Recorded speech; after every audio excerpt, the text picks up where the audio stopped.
लेकिन मैं जानता हूं भारत की परंपरा है और शिष्टाचार का तकाजा भी है। स्वागत, अभिनंदन और सलाम दुआ कभी एक तरफा नहीं होना चाहिए। इसलिए मैं भी अपनी तरफ से अपना शीश झुकाकर आप सभी का हार्दिक अभिनंदन करता हूं, आप सभी का स्वागत करता हूं। आज मैं बोलते हुए अपने कैंडिडेट चौधरी साहब को सुन रहा था। बहनों भाइयों, मैं यकीन दिलाना चाहता हूं, लंबे समय से भारत की पॉलिटिक्स में मैं हूं। लगभग मोर देन 35 ईयर से मैं या तो असेंबली में रहा हूं अथवा पार्लियामेंट में रहा हूं। मैं दावे के साथ कह सकता हूं कि आपने अपने इस कैंडिडेट को इलेक्ट करके यदि यहां की विधानसभा में भेज दिया तो आपकी समस्याओं को, आपकी प्रॉब्लम्स को प्रभावी तरीके से आवाज देने का काम करेंगे तो हमारे कैंडिडेट मिस्टर चौधरी करेंगे।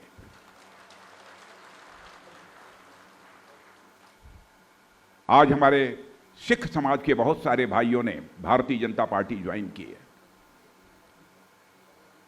बहनों भाइयों, मैं तो मानकर चलता हूं, भारत की आन बान शान का जब भी कोई सवाल खड़ा होगा, जब भी कोई सवाल खड़ा हुआ है, जब भी कोई सवाल खड़ा होगा तो अपने सीने का बटन खोलकर भारत के आन बान शान की रक्षा यदि किसी ने की है तो हमारे सिख भाइयों ने की है। बहनों भाई,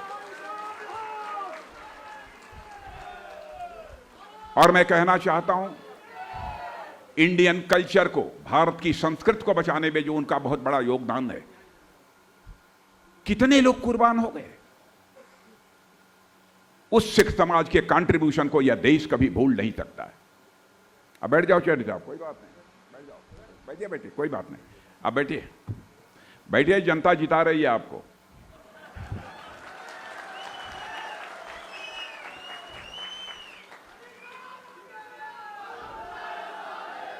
मेरे बहनों भाइयों, 10 साल के बाद यह जम्मू कश्मीर का चुनाव हो रहा है और मैं मानता हूं यह केवल केंद्र शासित प्रदेश जम्मू कश्मीर का चुनाव नहीं है। इस चुनाव पर केवल भारत के लोगों की ही नहीं बल्कि सारी दुनिया के लोगों की नजर इस समय टिकी हुई है।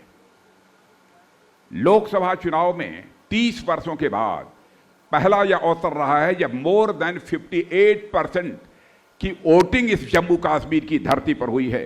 वहीं पर लद्दाख में मोर देन 82% वोटिंग हुई है और पिछले 30 वर्षों में पहली बार ऐसा देखने को मिला है। जो लोकसभा का चुनाव हुआ है, बिना किसी पक्षपात के यह चुनाव हुआ है और यह पूरे भारत ने ही नहीं बल्कि सारी दुनिया ने इसे देखा है। और मैं मानता हूं जम्मू कश्मीर के लिए ये बहुत बड़े बदलाव का संकेत है। मेरे दोस्तों, हम लोगों ने आर्टिकल 370 को समाप्त कर दिया। कांग्रेस, नेशनल कॉन्फ्रेंस और पीडीपी जैसी पॉलिटिकल पार्टी चारों तरफ हाय तौबा मचा रही हैं, शोर मचा रही हैं। वहां आएंगी तो आर्टिकल 370 जो समाप्त किया गया है पुनः उसको बहाल करेंगी। मैं इन दोस्तों से कहना चाहता हूं, चाहे वह नेशनल कॉन्फ्रेंस हो, चाहे वह पीडीपी हो, चाहे वह कांग्रेस हो, बहनों भाइयों, आर्टिकल 370 बहाल करने का काम कैसे यह कर पाएंगे?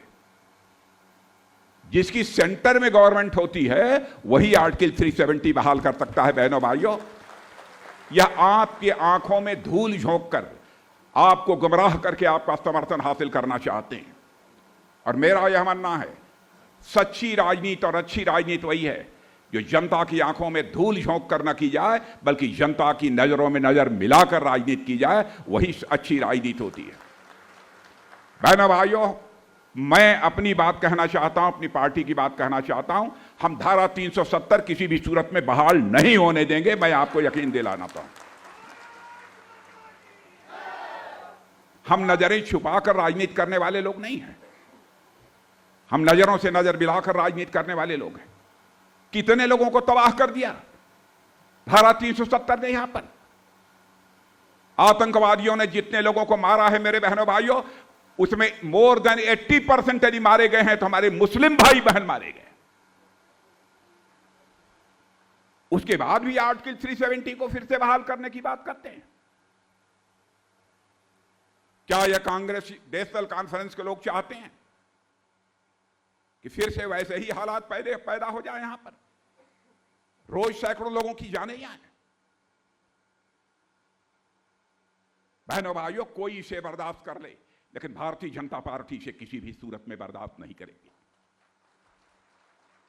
हम आपको धोखे में नहीं रखना चाहते। हिंदू मुसलमान को बांटा इन्होंने। बहनों भाइयों, यहां पर हिंदू हो, मुसलमान हो, सिख हो, ईसाई हो, जो भी भारत में रहता है सभी भाई भाई हैं और एक ही परिवार के सदस्य हैं। यह भारतीय जनता पार्टी मानती है।